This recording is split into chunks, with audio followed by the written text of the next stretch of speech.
Він спалив себе, бо не зміг жити без рідного Криму. 40 років тому, 23 червня 1978-го, кримський татарин Муса Мамут облив себе бензином і підпалив на очах у своїх дітей та дільничого. Для радянського режиму він, як і решта кримських татар, що після депортації намагалися повернутися до рідного Криму, був злочинцем і не мав права жити у себе вдома. Як трагедія Муси Мамута показала світові страждання цілого народу, розкажемо у наступному сюжеті. 23 червня 1978-го о 10:50 ранку, село Бештерек, нині Донське, Сімферопольського району. До будинку Муси Мамута приїхав дільничний, нібито, щоб відвести його на черговий допит. Той день добре запам'ятав його син. Юнус, хлопчику тоді було 11, пригадує, як виглянув у вікно і побачив батька. Той був мокрим з голови до ніг. Аж коли він пройшов повз мене, я відчув запах бензину. І пригадав батькову обіцянку. Придивився, в нього в руках сірники. Я кинувся до нього, почав бити по руках, кричати: «Тату, не треба». Він майже віджбурнув мене. Я впав. Перший сірник не загорівся, а від другого він спалахнув весь. Одразу. Спогади нині вже покійного Юнуса збереглися у фільмі «Мир вам», бо терпіли із циклу «Рідна земля» 1992 року.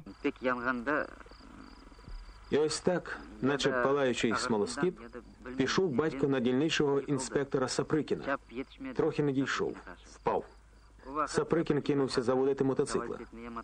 Останні слова батька я пам'ятаю добре. Саприкін, я тебе в руки не дамся живим.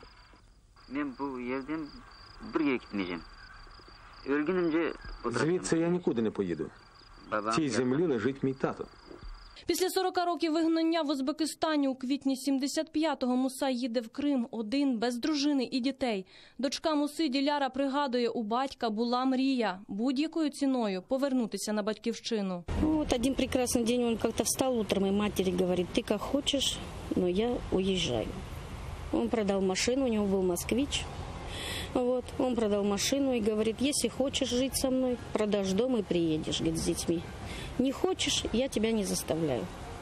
Вот этот разговор у них был. И он в апреле уехал, несмотря ни на что.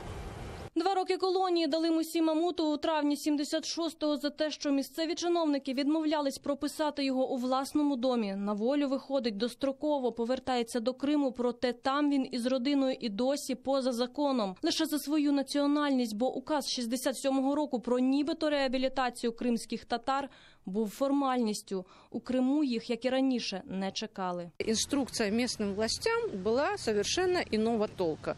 Любым путем не прописывать крымских татар на родину. И тысячи крымских татар, кто-то продал дома, кто-то поехал на разведку в Крым, прибыли в Крым и здесь выяснили, что на самом деле никакой прописки для крымских татар нет. То есть это была реабилитация без возвращения на родину. За 3 дні до самоспалення проти Муси відкрили нову кримінальну справу. Тоді він сказав, що живим до рук карателів більше не потрапить. Слова свого Муса Мамут дотримав. Після самоспалення Муса прожив ще 5 днів. На його похорони донедавна простого тракториста, а тепер вже національного героя, доводилось буквально прориватись. Власти всячески блокировали даже вот за въезд машин на эти похороны. Но, тем не менее, сохранились даже фотографии, ну вот они как раз из партийных архивов. И там были как раз вот лозунги там, любимому там, папочке, Мусе, ну и так далее. Там, в общем, очень такого патриотического содержания лозунги. Минуло 40 років від дня, коли Муса Мамут власним прикладом довів, можна віддати життя за батьківщину, так само, як сьогодні це роблять Олег Сенцов, Володимир Балух та інші політичні бранці Кремля.